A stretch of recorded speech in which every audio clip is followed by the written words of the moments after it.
Ẹ káàbọ̀ sórí ilé-iṣẹ́ wa. Ọ̀dẹ ọdún bí ṣe dáadáa la bá yín. Yorùbá nation no going back náà ṣì ni o. Bí wọ́n fẹ́ bí wọ́n kọ̀. Bẹ́ẹ̀ ni o, eléyìí tó tún wọlé wá yìí, eléyìí ó gbẹnu tán o. Látàrí ìwọ́de tó ń bọ̀ ní 1st of August 2024 tí àwọn èèyàn ń pariwo #EndBadGovernance. Òun ni a tún fẹ́ sọ̀rọ̀ lé lórí báyìí.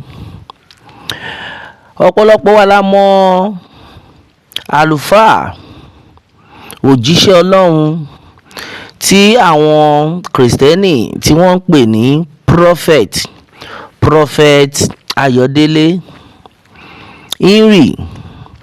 Bẹ́ẹ̀ ni prophet yìí ti jáde láàmọye ìgbà tó dẹ̀ ti sọ̀rọ̀ sókè nípa ohun tí yóò ṣẹlẹ̀ ní ọjọ́ iwájú. Bẹ́ẹ̀ ni síbẹ̀ àwọn kan ti sọ wípé irọ́ ni jàre, prediction lásán ni. Bẹ́ẹ̀ kẹ̀dẹ̀rẹ́ ni àwọn kan sì rí dájú wípé nǹkan tí prophet yìí ti sọ sẹ́yìn ó mà ṣẹlẹ̀. Àwọn kan tẹ̀ tí wá sọ pé ó ti sọ àwọn prophecy tó ń lọ bíi 30,000 prophecies tó jẹ́ pé ó mà ṣẹlẹ̀. Prophet yìí tún ti jáde o. Ó ti jáde látàrí ìwọ́de tó fẹ́ ṣẹlẹ̀ tí àwọn èèyàn fẹ́ fi ẹ̀hónú wọn hàn lórí nǹkan tó ń ṣẹlẹ̀ lórílẹ̀‐èdè yìí, bí ebi ṣe ń pa àwọn èèyàn, tí a ṣe ń jẹ àwọn ènìyàn, tí gbogbo nǹkan ò ṣe lọ déédéé bó ṣe yẹ kó lọ. Prophet yìí wá jáde, ó tún ti jáde o. Prophet yìí kan náà ló sọ ń gbà yẹn pé ẹ má vóòtì fún APC o. Ìgbà yẹn ààrẹ Bọ́lá Ahmed Tinubu ò tiẹ̀ tí wọlé ńgbà náà, tó pariwo wípé ẹ má vóòtì fún APC o, ẹ má dìbò fún APC o, ẹ má dìbò fún Bọ́lá Tinubu o. Nígbà náà ó ní tẹ́ bá dìbò fún gbogbo nǹkan máa le koko o, gbogbo nǹkan kò ní rọgbọ o, ebi máa pa àwọn èèyàn, ìyà á jẹ àwọn èèyàn. Prophet yìí náà ló sọ o kí ààrẹ Bọ́lá Ahmed Tinubu tó wọlé. Nísìnyí gbogbo ẹ̀ máa ti wá sí ìmúṣẹ, gbogbo ẹ̀ máa ti ṣẹlẹ̀, gbogbo ẹ̀ máa ló ń ṣẹlẹ̀ yìí tí à ń jẹ àwọn èèyàn lóòótọ́. Prophet yìí náà ló sọ ń gbà yẹn pé ó máa le koko pé ìta rí ní ti Buhari pé ìyẹn máa jẹ́ tip of the iceberg according to àwọn olóyìnbó. Prophet yìí kan náà mà ló sọ́lẹ̀ nísìnyí kọ́ ó mà ti ń ṣẹlẹ̀. Ní báyìí prophet yìí kan náà, Prophet Ayọ̀délé yìí kan náà ó mà tún ti jáde látàrí ìwọ́de tó fẹ́ ṣẹlẹ̀. Prophet yìí ló wá sọ di mímọ̀ báyìí o wípé ààrẹ Bọ́lá Ahmed Tinubu, ṣebí mo wí fún yín tó pé ìwọ́de tó ń bọ̀ ó máa ju ìwọ́de tó ti ń ṣẹlẹ̀ lọ láìpẹ́. Ó pè ní mother of all protests will come in no time. Pé àwọn èèyàn máa jáde, wọ́n máa pariwo síta páwọn ò ní gbà. Ṣé mo sọ àbí mi ò sọ? Eléyìí ni Prophet Ayọ̀délé. Òun ni iṣẹ́ tó rán sí ààrẹ Bọ́lá Ahmed Tinubu láìpẹ́ yìí o. Ó jẹ́ kí Bọ́lá Ahmed Tinubu mọ̀ wípé mo sọ fún yín tó sẹ̀, ṣùgbọ́n ẹ̀yin lẹ tẹ́tí sí mi o, wípé ìwọ́de tó ju gbogbo ìwọ́de lọ ó ń bọ̀ láìpẹ́. Eré lẹ pé èdè Gẹ̀ẹ́sì ló fi sọ o. I warned but you didn't listen. The mother of all protests is coming soon. Primate Ayọ̀délé to Tinubu. Bí wọ́n ṣe kọ́ rèé o. Bí wọ́n ṣe kọ́ rèé o. Ní báyìí ọ̀pọ̀lọpọ̀ ènìyàn ni wọ́n ti pariwo síta pé bẹ́ẹ̀ ni o, prophet yìí ò sọ kó má ṣe bẹ́ẹ̀ o, ó ti pẹ́ tó ti ń sọ ó dẹ̀ ń ṣe bẹ́ẹ̀.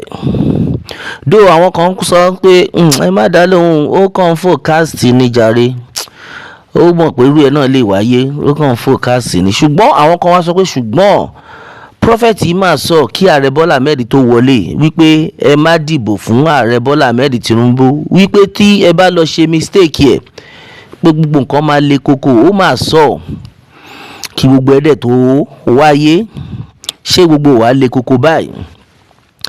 Bẹ́ẹ̀ ló ṣe rí o.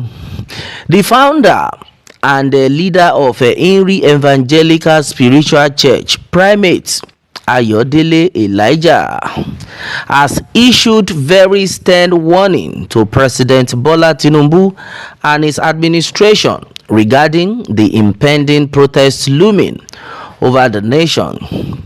The very highly revered cleric, who has earned a reputation for himself as the most consistent prophet with over 30,000 fulfilled prophecies to his name, has warned that the federal government cannot do anything to stop the protest except God decide to stop it.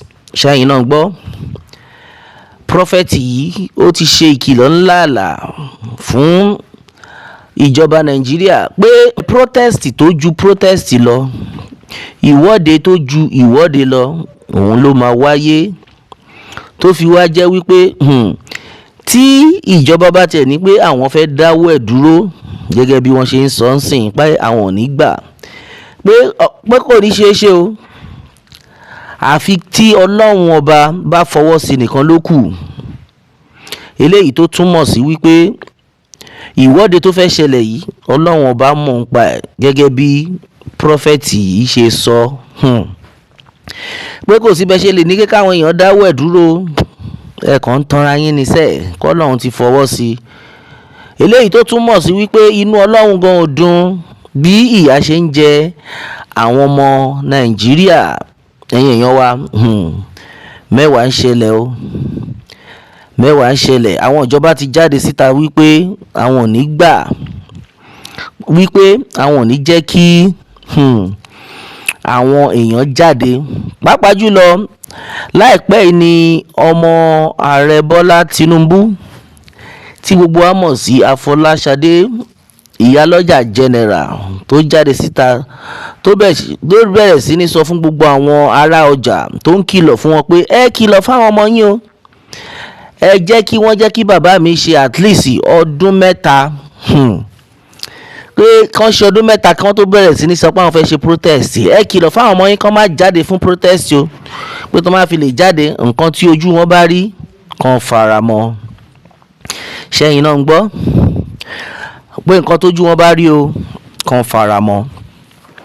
Àwọn èèyàn jáde síta wọ́n pa pé báwo lẹ ṣe máa sọ ọdún kan bẹ́ẹ̀ yẹn, nǹkan tẹ́ ẹ̀ sọ sí ni pé ìyà tó ń jẹ wá bọ́n ṣe ń pa àwọn èèyàn yìí, pé ká tún dúró ká rọ́jú pípa yẹn àti ìyà àti ebi yẹn fún ọdún méjì sí àbí? Ẹ ṣe dá o, ẹ ṣe dá rárá. Meanwhile, àwọn èèyàn ti pariwo síta, wọ́n ti sọ wípé àwọn gbọ́dọ̀ jáde, àwọn gbọ́dọ̀ fi ẹ̀hónú wọn hàn. According to prophet yìí, òun náà sọ pé ẹ lè dáwọ́ ẹ̀ dúró àfi tí Ọlọ́run ọba bá fọwọ́ sí nìkan, pé kẹ́dà dúró ló kù. Bọ́ní tó ń lọ yìí, pé ìwọ́de tó tún ju ìwọ́de lọ, ìyálàyà ìwọ́de ó yí ń bọ̀ o, pé mo ti sọ fún yín tó, mo ti sọ fún yín tó, pé ìjọba Bọ́lá Ahmed Tinubu wọn lè dá àwọn èèyàn dúró láti má ṣe ìwọ́de yẹn. Ìyálàyà ìwọ́de tó dẹ̀ ń bọ̀ kẹ̀dẹ̀rẹ́, ó gbọ́dọ̀ wáyé o, àfi tí ààrẹ Bọ́lá Ahmed Tinubu bá ṣe ohun tó yẹ kán ṣe gẹ́gẹ́ bí ààrẹ orílẹ̀-èdè. Ẹ̀yin èèyàn wa, ṣe bẹ́yìn náà gbọ́ bó ṣe ń lọ, ìdí ta fi ń pariwo rèé o. Ẹ ṣe kúkú bá wa pínlùú yìí, kólúkálukú máa lọ ń lọ tiẹ̀. Àwọn èèyàn mi ti pariwo síta, Yorùbá nation nìkan lọ́nà àbáyọ. Bó ṣe ń lọ yìí gan, àwọn kan pa pé ààrẹ Bọ́lá Ahmed Tinubu gan àwọn gan gbìyànjú kò yé wọn ni àwọn náà ń gbìyànjú wọ́n sa ipá tán lè sa kọ́lọ́hún nìkan kí Ọlọ́run kí ó gbà wá. Yorùbá nation nìkan ní ọ̀nà àbáyọ o bí wọ́n fẹ́ bí wọ́n kọ̀. Alright my brother my sister, this is exactly what it is. Onto this one, Yorùbá nation is the only solution. Yorùbá nation nìkan ló lè ṣe bí wọ́n fẹ́ bí wọ́n kọ̀. Yes, so this is exactly what it is. Onto this one, until I come your way next time, my brother, my sister. If this is your first time of coming across this channel, please do subscribe, like, share onto this one so that it can go viral. Until I meet you next time, I say bye for now.